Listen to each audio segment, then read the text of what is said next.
देखो last lecture में हमने क्या देखा, वर्क पावर एनर्जी। मैंने आपको बोला था हम क्या देखने वाले आज।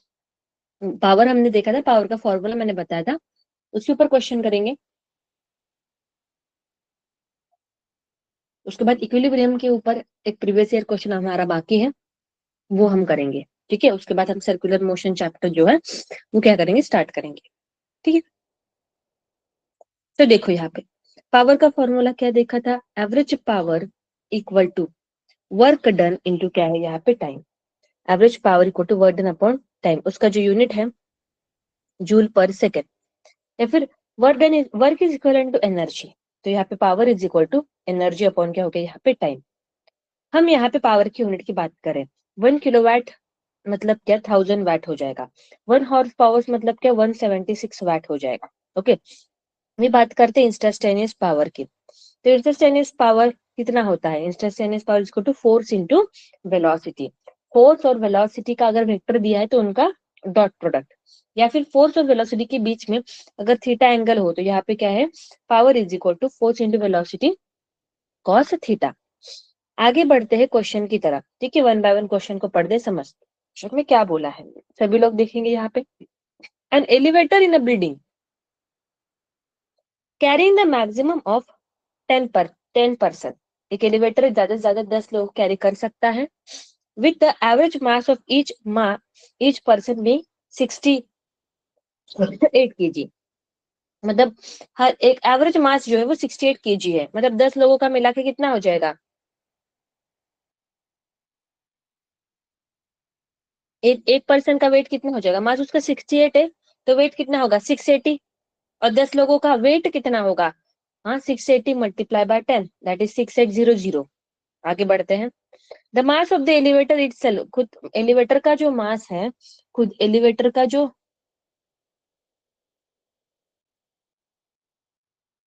मास है वो कितना है 980 kg। ठीक है, जो एलिवेटर का मास है वो कितना है 980 kg। It's move with the constant speed, और वो कितने कांस्टेंट स्पीड से क्या कर रहा है, मूव कर रहा है। The friction force opposing the motion is the 8000 Newton. ठीक है, फ्रिक्शन फोर्स अपोज कर रहा है इस मोशन को कितने से, कितने 6000 न्यूटन से। The elevator is moving up with the full capacity, the power delivered by the motor to the elevator must be. देखो पावर पूछा है, पहले तो फिगर आउट करना पड़ेगा पावर का कौन सा फॉर्मूला यूज करेंगे। पावर इज इक्वल टू क्या होता है, वर्क अपॉन टाइम। उसके बाद पावर इज इक्वल टू क्या देखा है हमने, एनर्जी अपॉन क्या है यहाँ पे time. Power is equal to क्या है, फोर्स इंटू वेलोसिटी। मैं कौन सा फॉर्मूला यूज करूंगी यहाँ पे, इंस्टेंटेनियस पावर ये वाला, क्योंकि मेरे पास वेलोसिटी है, कितने वेलोसिटी से ऊपर जा रहा है 3 मीटर पर सेकेंड से। बस मुझे फिगर आउट करना है कि फोर्स कितना लग रहा है उसके ऊपर। चलो फिर एक एलिवेटर ड्रॉ करके देखते हैं। देखो मैंने इस तरीके से एक एलिवेटर ड्रॉ किया।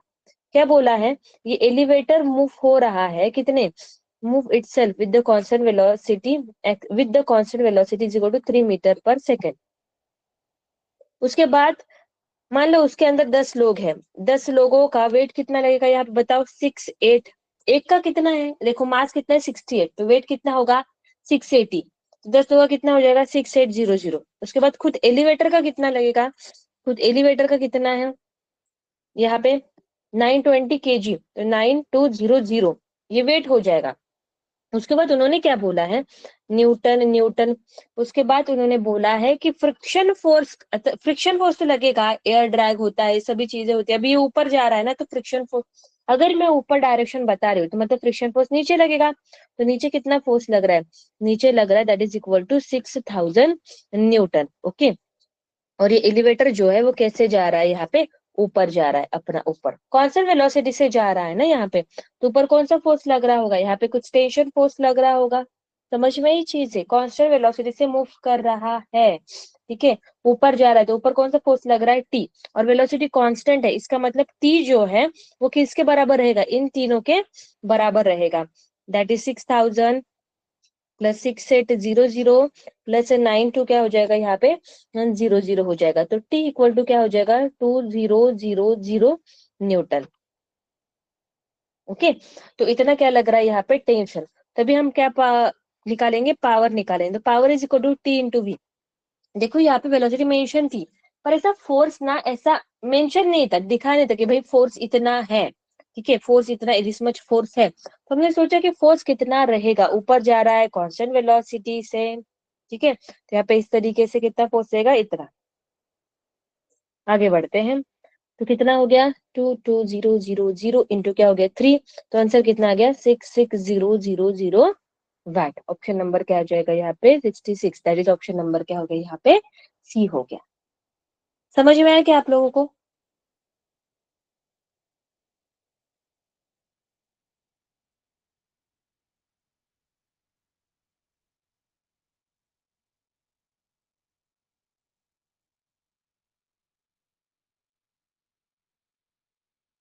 एवरीवन, आपको समझ में आया कि नहीं आया?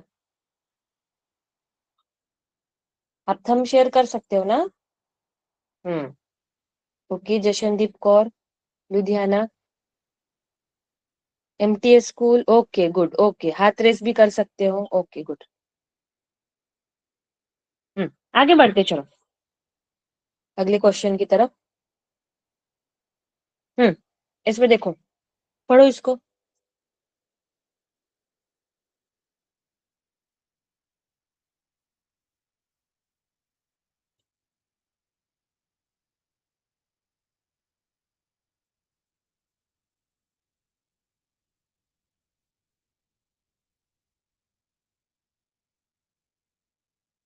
जो देखें क्या बोला है, the potential energy between the two molecules is given by, potential energy कैसी दी है, U equal to -A r/6 plus B upon R by क्या है यहाँ पे 12, ये पोटेंशियल एनर्जी का इक्वेशन दिया है। Then at equilibrium, separation between the molecules and the potential energy are. Okay. Potential energy का इक्वेशन तो दे दिया, उसके बाद क्या पूछा है, एट इक्विलिब्रियम, एट इक्विलिब्रियम दो मॉलिक्यूल के बीच का सेपरेशन कितना रहेगा। क्वेश्चन क्या है देखो, the potential energy between the two molecule, दो मॉलिक्यूल्स के बीच का potential energy is this much दिया है यहाँ पे।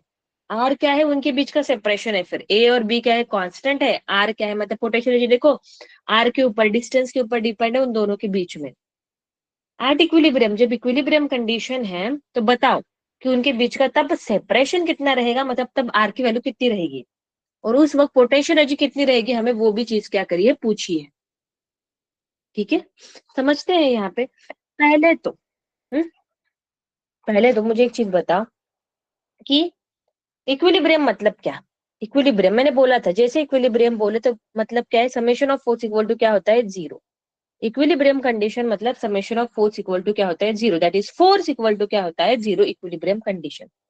पर आप लोग बोलोगे यहाँ पे तो फोर्स है ही नहीं, पोटेंशियल एनर्जी के बारे में बताया है, मैंने आपको बताया था पोटेंशियल एनर्जी और फोर्स का रिलेशन।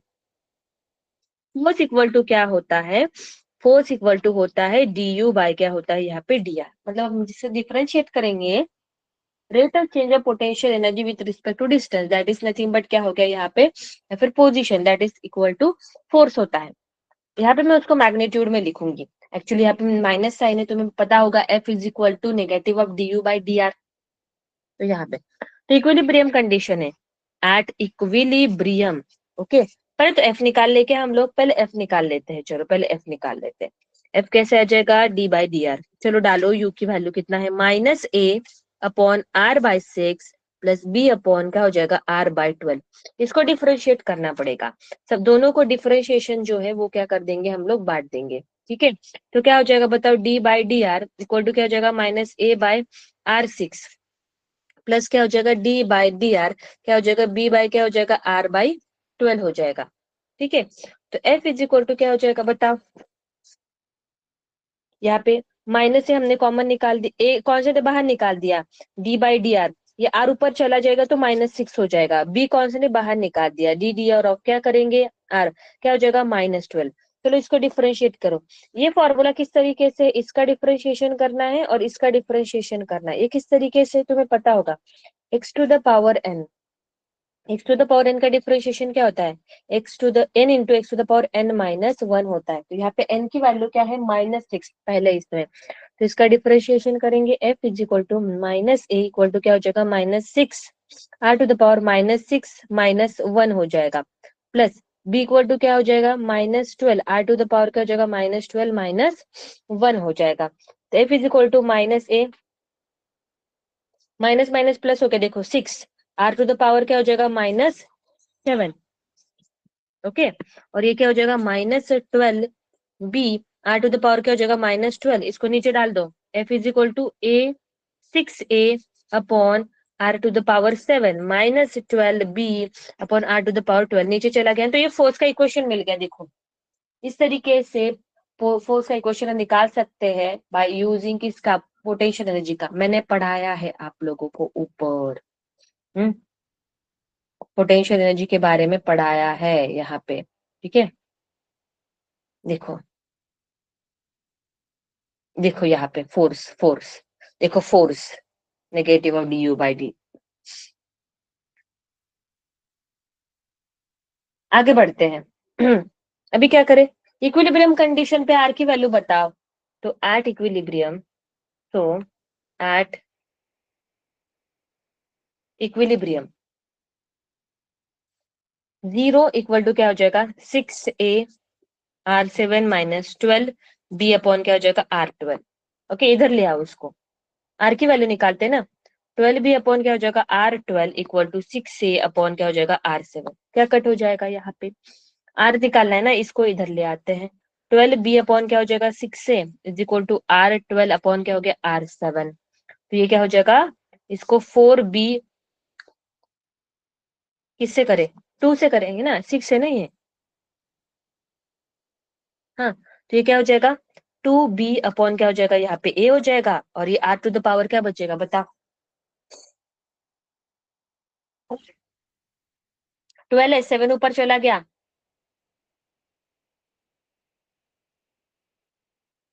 12 का 13 है, 13 ये 13 है, -12, यस ये 13 है, 13 13, हाँ। तो ये कितना हो जाएगा, 13 में से 7 गया, 6 बचा, तो यहाँ पे 6, तो यहाँ पे R6 क्या हो गया 2b अपॉन क्या हो गया यहाँ पे a, तो इसका 6 रूट ले लो, तो R इज इक्वल टू क्या हो जाएगा 2b अपॉन a 1/6 हो गया। ऑप्शन देखते हैं कौन सा ऑप्शन है यहाँ पे, 2b R की value 2ba, okay, option number c और ऑप्शन नंबर डी, इन दोनों में से हमें बताना है कि आंसर क्या है।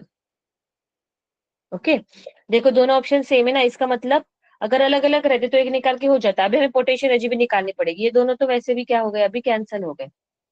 पोटेंशियल एनर्जी निकालनी है उस पर्टिकुलर पॉइंट पे, ठीक है, निकालते पोटेंशियल एनर्जी। पोटेंशियल एनर्जी का इक्वेशन लिख लो, पोटेंशियल एनर्जी का इक्वेशन क्या था यहाँ पे दिया हुआ, -a अपॉन, पोटेंशियल एनर्जी कितनी है, कितनी है, A upon r/6, A upon r/6 plus B upon कितना था r बाय क्या था यहाँ पे 12 था, देख लेते नहीं तो गलती नहीं हो, ठीक है, लिख लिया। हमें कब की पोटेंशियल एनर्जी चाहिए, जब इक्विलिब्रियम कंडीशन है, मतलब एट r इक्वल टू कितना 2ba/1/6 पे हमें चाहिए। पुट कर देते हैं u is equal to -a upon r की वैल्यू डालो, कितना है यहाँ पे 2b अपॉन क्या हो जाएगा यहाँ पे a, ये क्या हो जाएगा 2b अपॉन क्या हो जाएगा यहाँ पे a, ये क्या हो जाएगा 1/6 है ना ये, तो ये क्या हो जाएगा 6 और ये क्या हो जाएगा 1/6। आगे बढ़ते हैं, ये क्या हो जाएगा b, r की वैल्यू कितनी है 2b अपॉन a का 6, ये क्या हो जाएगा 1/12, ठीक है, माइनस a, 6 से कैंसिल, ये क्या हो जाएगा 2b और a ऊपर चला गया तो a स्क्वायर हो गया, प्लस b, इसको नीचे लिखे तो ये कैसे दिखेगा, ये 12 है ना,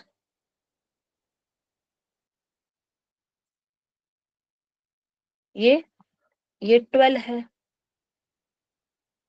ये है 6, ये है 1/6 और ये है यहाँ पे 12, 6 टू द स्क्वायर, तो ये हो जाएगा 2ba, 12/6, 2 बच गया, ए स्क्वायर। डिफिकल्ट नहीं है ये क्वेश्चन, बस हम स्टेप ज्यादा है, स्टेप बाय स्टेप करें इसलिए। तो बी अपॉन ये क्या हो जाएगा बताओ, 4b² अपॉन क्या हो जाएगा ए स्क्वायर को ऊपर लेके जाओ, ए स्क्वायर अपॉन 2b प्लस क्या हो जाएगा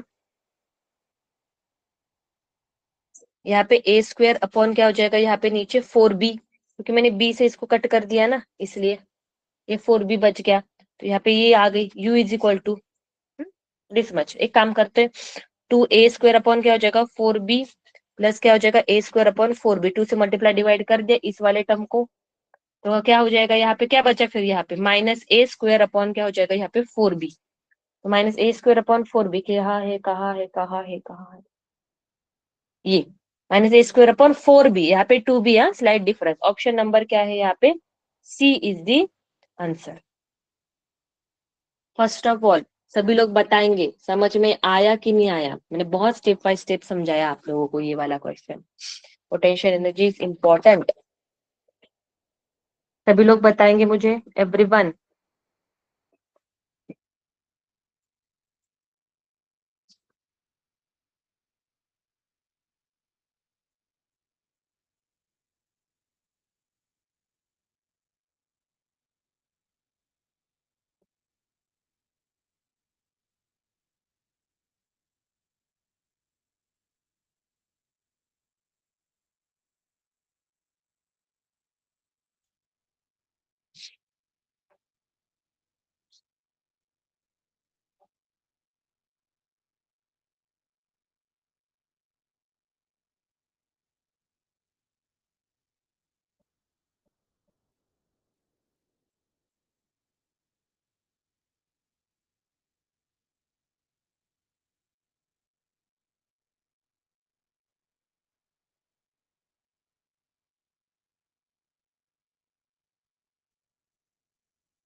ओके, चलो आगे बढ़ते हैं। बाकी लोग रिएक्ट नहीं कर रहे, ध्यान नहीं है आप लोगों का।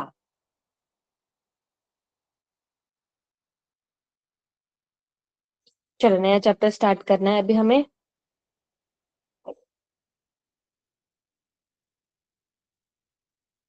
सर्क्यूलर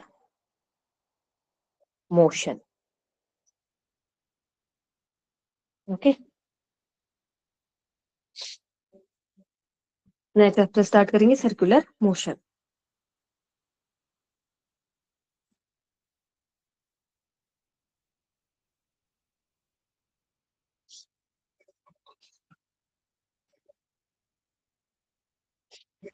तो देखते हैं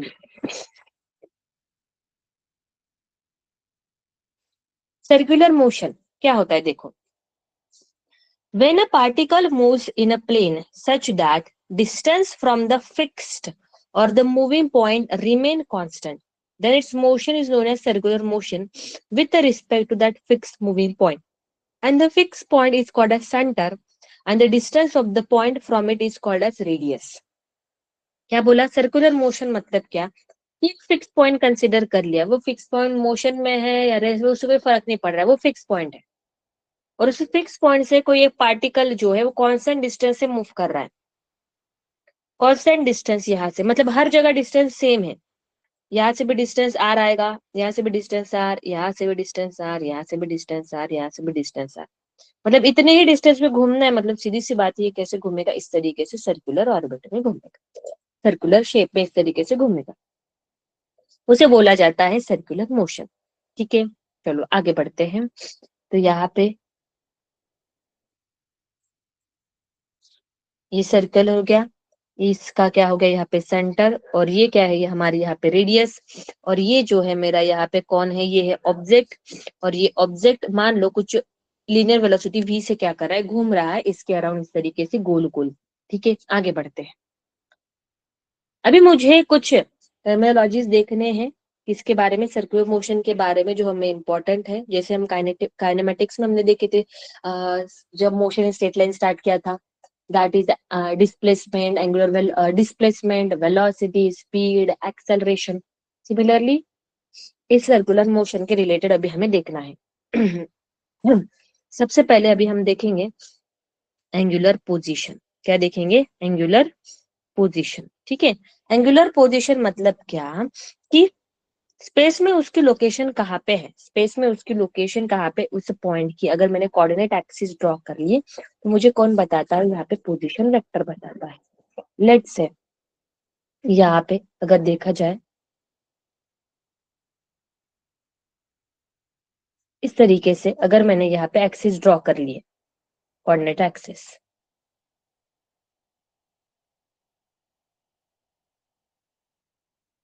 okay, what is this x, ये क्या है यहाँ पे वाई। मेरा ऑब्जेक्ट घूम रहा है ना ऐसे, अगर मान लो मेरा ऑब्जेक्ट कुछ यहाँ पे रहेगा तो उसका पोजीशन वेक्टर कौन बताएगा, इस तरीके से, ये हो गया उसकी एंगुलर पोजीशन। ठीक है, उसका एंगल बताएगा रेफरेंस के साथ, ये इतने एंगल पे है। जैसे मान लो रेफरेंस पे अगर ये यहाँ पे रहेगा तो इसके साथ रेफरेंस के साथ इसका एंगल कितना है, 0 है। अगर ये कुछ ऊपर उठा है, ये कुछ ऊपर उठा है, जैसे मान लो कुछ एंगल थीटा से ऊपर गया है, तो कितना एंगुलर पोजीशन है अभी उसके रेफरेंस के साथ यहाँ पे, थीटा। ओके, आगे बढ़ते हैं। तो this angle this angle is called angular position. Okay, angular position समझ में आता है ना, कि रेफरेंस मतलब यहाँ से स्टार्ट करे 30 डिग्री, मतलब बराबर इमेजिन होगा कि यहाँ पे है। अगर मैं इसे बोल दूं 90 डिग्री है, मतलब बराबर इमेजिन होगा कि इससे 90 डिग्री होगा, मतलब वो यहाँ पे होगा। अगर मैं बोलूँ वो 180, तो हमें सीधा समझ में आएगा, अच्छा इसके साथ 180 है, मतलब यहाँ पे रहेगा। ओके, इस तरीके से एंगुलर पोजीशन पता चलती है। आगे बढ़ते हैं, आगे आगे हमें क्या देखना है, एंगुलर डिस्प्लेसमेंट। अगली टर्म क्या है यहाँ पे, एंगुलर डिस्प्लेसमेंट। एंगुलर डिस्प्लेसमेंट मतलब तो क्या है कि change in the position vector of the moving particle, okay, rotated in the given time interval is called as angular displacement. ठीक है, लेट्स से ये पहले यहाँ पे था, उसके बाद उसको जस्ट लेट्स से कि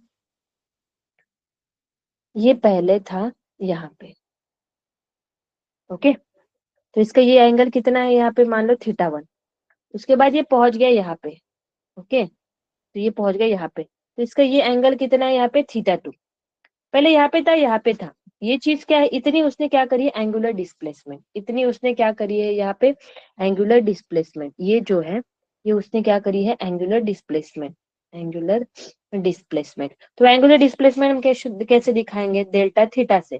पहले एंगल कितना था, थीटा 1, अभी कितना है, थीटा 2, तो थीटा 2 माइनस क्या हो गया यहाँ पे, theta 1, that is the angular displacement. Okay, चलो आगे बढ़ते हैं। एंगुलर डिस्प्लेसमेंट का जो है उसका एसआई यूनिट क्या है, उसका एसआई यूनिट है यहाँ पे रेडियन। ओके, उसका एसआई यूनिट क्या है यहाँ पे, रेडियन। तो यहाँ पे लिख सकते हैं, या फिर डिग्री में भी होता है, तो 360 डिग्री इज इक्वल टू क्या होता है, 2 पाई रेडियन होता है, 2 पाई रेडियन होता है, 360 मतलब 2 पाई रेडियन। और दूसरा यूनिट क्या है उसका, 1 रिवोल्यूशन। अगर मैं बोल दूं कि उसने 1 रिवोल्यूशन कंप्लीट किया है, 1 रिवोल्यूशन कंप्लीट किया है, मतलब वो 360 डिग्री घुमा है, मतलब एंगुलर डिस्प्लेसमेंट कितनी है, रेडियन के फॉर्म में 2 पाई। ओके, आगे बढ़ेंगे। अगली टर्म अभी हमें क्या देखनी है, एंगुलर वेलोसिटी। क्या देखना है, एंगुलर वेलोसिटी। ओके, जैसे हमें पता है नॉर्मल वेलोसिटी का फॉर्मूला क्या होता है, चेंज इन डिस्प्लेसमेंट अपॉन क्या होता है, टाइम, टोटल टाइम टेकन। तो इसमें ही एंगुलर वेलोसिटी इक्वल टू क्या होता है, angular displacement, angular displacement upon क्या होता है यहाँ पे, total time taken. Angular displacement upon क्या होता है, total time taken. Angular displacement average equal to क्या हो जाएगा, थीटा 2 माइनस क्या हो गया यहाँ पे, थीटा 1 अपॉन क्या हो जाएगा, T2 माइनस क्या हो जाएगा यहाँ पे, T1। ये हो गई हमारी एंगुलर डिस्प्लेसमेंट। आगे बढ़ते हैं, इंस्टेंटेनियस। जैसे इंस्टेंटेनियस वेलोसिटी थी, वैसे instantaneous angular velocity, instantaneous angular velocity अभी देख रही है। Instantaneous angular velocity equal to क्या हो जाएगा, omega is equal to d phi by क्या हो गया यहाँ पे, d t. Okay, omega is equal to d phi by क्या हो गया यहाँ पे, डी टी।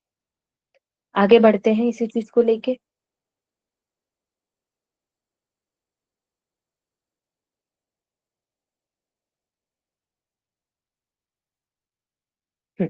और यहाँ पे लिख लेते ओमेगा इक्वल टू क्या होता है, ओमेगा इज इक्वल टू ये लिख सकते 2 pi by t. Okay, 2 pi by t. If if what is t, t क्या है, time taken, time taken to complete, time taken to complete the 1 revolution. पूरा घूम रहा है ना, एंगुलर डिस्प्लेसमेंट 2 पाई और टाइम कितना t, that is angular displacement this much. आगे बढ़ते हैं, आगे हमें क्या देखना है अभी, एंगुलर एक्सेलरेशन। अगले टर्म देखेंगे यहाँ पे एंगुलर एक्सेलरेशन। एंगुलर एक्सेलरेशन क्या होता है, एंगुलर एक्सेलरेशन इज, उसे डिनोट किया जाता है इससे change in velocity, change in velocity upon क्या होता है यहाँ पे, चेंज इन टाइम। इस तरीके से, जैसे एक्सेलरेशन इक्वल टू क्या था, change in velocity upon time, तो इसका क्या है, change in angular velocity upon क्या है यहाँ पे, टाइम है। तो डेल्टा ओमेगा अपॉन क्या हो गया यहाँ पे, डेल्टा टी। उसी बात अभी हम आगे क्या देखेंगे, इंस्टेंटेनियस एंगुलर एक्सेलरेशन की बात कर रहे हैं। तो एक्सेलरेशन क्या हो जाएगा, अल्फा इज इक्वल टू क्या हो जाएगा, डी ओमेगा बाय क्या हो जाएगा यहाँ पे, डी टी हो जाएगा। ठीक है, आगे बढ़ते हैं। उसके बाद यूनिट की अगर बात करें तो इसका यूनिट क्या आ जाएगा, इंस्टेंटेनियस वेलोसिटी का, इसका यूनिट आ जाएगा रेडियन पर सेकेंड। ओके, और इसका यूनिट क्या आएगा, इसका यूनिट आएगा रेडियन पर क्या हो जाएगा यहाँ पे, सेकेंड स्क्वायर हो जाएगा। ठीक है, आगे बढ़ते हैं। अभी देखो इस चीज को कंपैरिजन में तुम समझ सकते हो, जो हमारे नॉर्मल काइनेमेटिक्स में हमने देखे थे उसके कंपैरिजन में है। जैसे velocity is equal to displacement upon time था, यहाँ पे angular velocity is equal to क्या है, angular displacement upon time. Okay, angular acceleration is equal to velocity upon time था, तो यहाँ पे angular acceleration is equal to angular velocity upon क्या है यहाँ पे, टाइम है। आगे बढ़ते हैं, अगला point. Okay, if if motion if motion with constant velocity, if motion with the constant angular velocity, अगर एंगुलर वेलोसिटी क्या है हमारी, कांस्टेंट है, एंगुलर वेलोसिटी चेंज ही नहीं हो रही है। ओके, तो यहाँ पे अल्फा इक्वल टू क्या हो जाएगा यहाँ पे, सीधा सीधा जीरो, क्या हो जाएगा यहाँ पे, जीरो हो जाएगा। सीधी सी बात है, जैसे हमें पता है अगर हमारी वेलोसिटी, लीनियर वेलोसिटी कांस्टेंट होती थी तो हम क्या बोलते थे, एक्सेलरेशन क्या है यहाँ पे, जीरो है, एक्सेलरेशन क्या है यहाँ पे, जीरो। तो सिमिलरली यहाँ पे एंगुलर वेलोसिटी क्या है हमारी, कांस्टेंट है, तो एक्सेलरेशन क्या है यहाँ पे, जीरो, अल्फा। ओके, तो ऐसे भी बोल सकते हैं। तो थीटा इक्वल टू क्या हो जाएगा, ओमेगा इंटू, लिख सकते हैं यहाँ पे टी, क्योंकि omega is equal to theta by t होता है ना, तो omega is equal to theta is equal to omega by t, angular displacement इस तरीके से भी निकाल सकते हैं। मतलब अल्फा जब जीरो है एंगुलर डिस्प्लेसमेंट, तो हम क्या बोलेंगे, circular motion is said to be, is said to be क्या बोलेंगे हम लोग यहाँ पे, यूनिफॉर्म बोलेंगे। ठीक है, आगे बढ़ते हैं, हमें कुछ फॉर्मूले भी देखने हैं यहाँ पे जो हमें लगेंगे। जैसे इसमें कुछ कुछ नोटेशन में पहले बता देती हूँ। ओमेगा नॉड मतलब क्या है, ओमेगा नॉड है यहाँ पे initial angular velocity. Okay, omega equal to क्या है यहाँ पे, फाइनल एंगुलर वेलोसिटी। अल्फा क्या है, constant angular acceleration, constant angular acceleration. Okay, उसके बाद थीटा क्या है यहाँ पे, एंगुलर डिस्प्लेसमेंट, क्या है यहाँ पे, angular displacement, angular displacement. Paramedical equation पता है, उसके कंपैरिजन में बताती हूँ। v इज इक्वल टू क्या था, u प्लस ए टी था, s इज इक्वल टू क्या है, u t plus one half a t square है।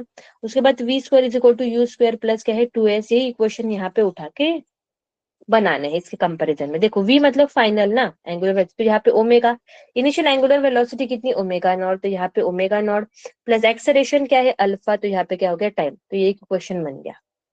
क्वेश्चन बोला जाएगा initial angular speed is this much, angular acceleration is this much, time इतना, तो अभी इतने वक्त के बाद एंगुलर वेलोसिटी कितनी है, तो ये वाला इक्वेशन यूज करेंगे। इसके लिए कैसे आएगा बता, theta is equal to omega naught t plus one by two alpha t square, ये फॉर्मूला हो गया।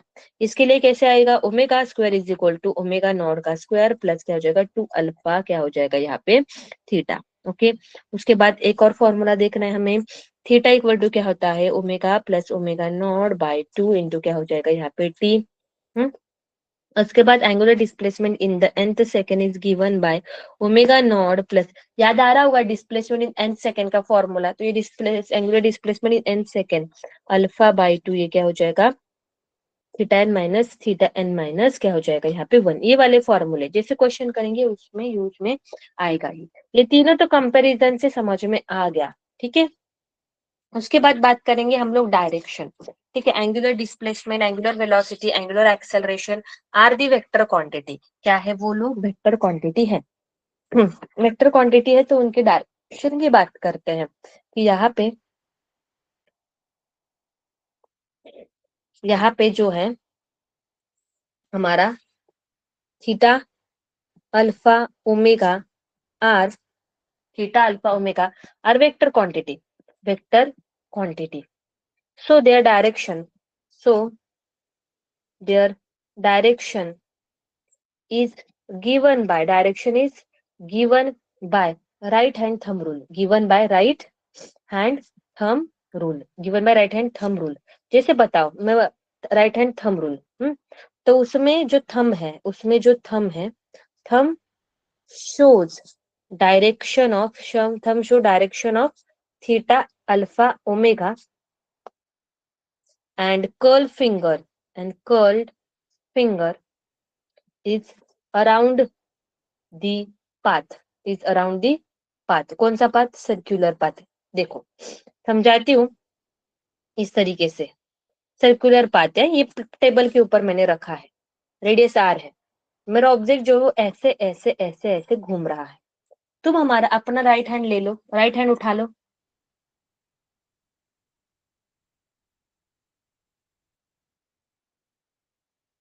ओके। किसकी बात कर, यहाँ पे अल्फा मत लिखना, अल्फा बाद में लिखेंगे। हाँ, राइट हैंड ले लो, राइट हैंड के कर्ल फिंगर देखो सर्कुलर मोशन के पाथ में डालो, ओके। तो कैसे आएंगे राइट हैंड के इस तरीके से, देखो कर्ल फिंगर हो गए हमारे, और हमारा थंब जो है इस तरीके से क्या है, ऊपर है, ओके। थंब ऊपर आया तुम्हारा, और ये इस तरीके से कर्ल फिंगर ऐसे आए, ऐसे थंब ऊपर की तरफ है ना, तो यहाँ पे एंगुलर डिस्प्लेसमेंट और एंगुलर वेलोसिटी जो है उसके डायरेक्शन कैसे आ गई, फिर ऊपर आ गई, कैसे आ गई, यहाँ पे ऊपर आ गई। समझ में आया क्या? ये थंब क्या शो कर रहा है, डायरेक्शन ऑफ थीटा, और क्या बता रहा है यहाँ पे ओमेगा। सिमिलर सी बात है, अगर ये ऐसे उल्टा घूमता तो थंब नीचे आता। क्लियर हुआ? अभी बात करते किसके, अल्फा की।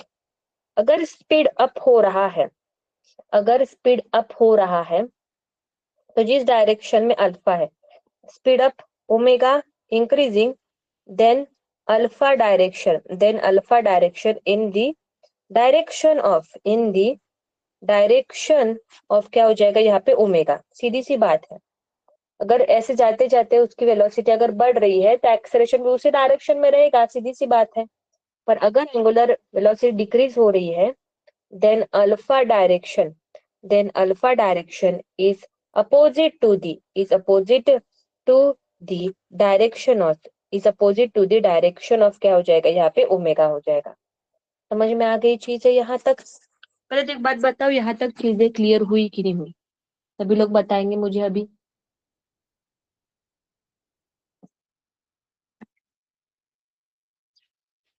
Everyone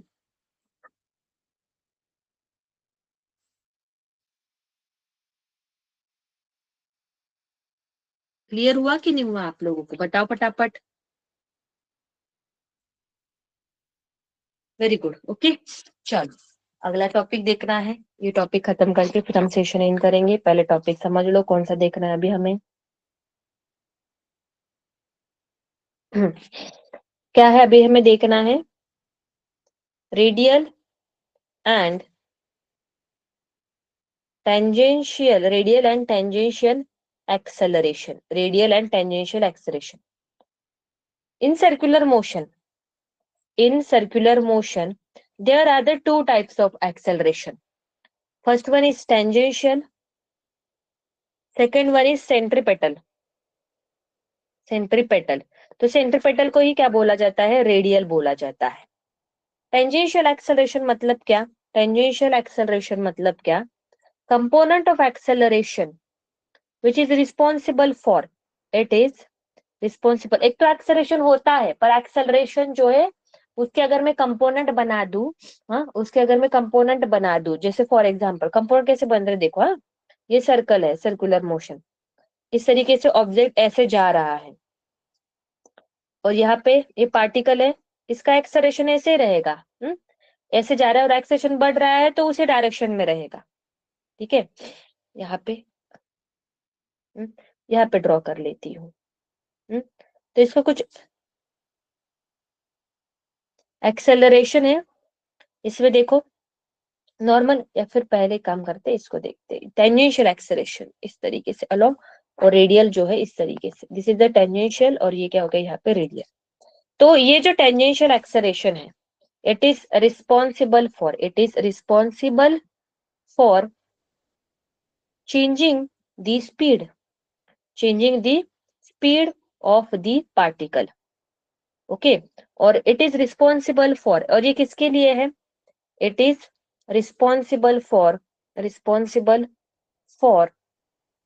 change in the change in the direction of the velocity. सीधी सी बात है, हर एक पॉइंट पे वेलोसिटी की डायरेक्शन बदल रही है।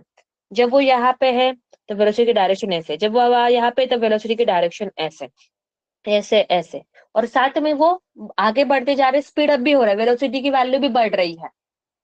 मतलब दो एक्सेलरेशन लगेंगे, हाँ, एक तो वेलोसिटी की डायरेक्शन बदलने के लिए भी, और वेलोसिटी की मैग्नीट्यूड बदलने के लिए। जो वेलोसिटी का मैग्नीट्यूड बदलता है उस एक्सेलरेशन को टेंजेंशियल बोला जाता है, और ये होता है इस तरीके से, टेंजेंट टू दैट पॉइंट। और radial acceleration, it is responsible for the change in direction, okay, and it is act along the radius. वो कैसे एक्ट करता है, along the radius towards centre, act along radius, at along radius and toward centre, और कैसे लगता है, toward centre की तरफ। मैग्नीट्यूड वाइज क्या रहेगा, मैग्नीट्यूड वाइज उसकी वैल्यू अगर मैं निकालू, या फिर पहले magnitude wise is equal to v square upon क्या होता है यहाँ पे आर, क्या होता है, वी स्क्वायर अपॉन क्या होता है यहाँ पे आर, मैग्नीट्यूड वाइज। और दूसरा acceleration is equal to omega square r, ये दो है, ये है हमारा radial acceleration that is centripetal acceleration. तो नेट एक्सेलरेशन जो है उसकी डायरेक्शन कुछ इस तरफ रहेगी, ये रहेगा ए नेट। तो ए नेट कैसे निकालेंगे, A net is equal to under root क्या हो जाएगा, ए टी का स्क्वायर प्लस क्या हो जाएगा यहाँ पे ए आर का क्या हो जाएगा यहाँ पे स्क्वायर। इस तरीके से जो है हम नेट एक्सेलरेशन क्या कर सकते हैं, निकाल सकते हैं। क्लियर हुई चीज है। अगर मुझे एंगल बताना है तो यहाँ पे थीटा एंगल भी हम निकाल सकते हैं, ओके, कि थीटा जो है वो रेडियस के साथ कितना एंगल बता रहा है, तुम फाइंड आउट कर सकते हो। तुम्हें कौन कौन सी चीजें याद रखनी है, ये। उसके बाद एक और चीज याद रखनी है, कौन सी, that is the relation between, ये याद रखो, हाँ, ये वाला याद रखना है, कौन सा point, v is equal to क्या होता है यहाँ पे ओमेगा आर। ये क्या है, relation between, this is the between relation between the speed and angular velocity, speed and angular velocity के बीच का क्या है relation, v is equal to क्या हो गया ओमेगा आर। हमने आगे टॉपिक कौन सा पढ़ा, रेडियल और टेंजेंशियल एक्सेलरेशन। सर्कुलर मोशन में दो होते हैं, एक टेंजेंशियल होता है, एक सेंट्रीपेटल होता है। टेंजेंशियल का काम होता है, वो गोल गोल घूम रहा है, तो हर एक पॉइंट पे उसकी डायरेक्शन बदल रही है, तो डायरेक्शन बदलने के लिए कौन सा एक्सेलरेशन रिस्पॉन्सिबल है, सेंट्रीपेटल, कौन सा, सेंट्रीपेटल। और यहाँ पे उसका मैग्नीट्यूड चेंज करने के लिए कौन सा रिस्पॉन्सिबल है, यहाँ पे टेंजेंशियल। एक टेंजेंशियल का फॉर्मूला बाद में देखते हैं जब क्वेश्चन करेंगे, अभी तो सेंटीमीटर का फॉर्मूला हमने लिख दिया, r is equal to v upon r, a r is equal to omega into r. Direction भी बता दी, टेंजेंशियल क्या होता है, टेंजेंट टू दैट पॉइंट, और रेडियल एक्सेलरेशन एक्ट करता है टुवर्ड सेंटर। और यहाँ पे मैग्नीट्यूड नेट एक्सेलरेशन निकालना है, तो दोनों का क्या निकाल लेंगे हम लोग, रिजल्टेंट, एक दूसरे को परपेंडिकुलर होते हैं, एटी और ई आर। यहाँ तक सबको सब क्लियर हुआ कि नहीं हुआ, एवरीवन, चलो बताओ, क्लियर हुआ, ओके, गुड, मिलते हैं कल, सर्कुलर मोशन पूरा रिवाइज करके आओ बेटा, ओके, सभी लोग, बाय।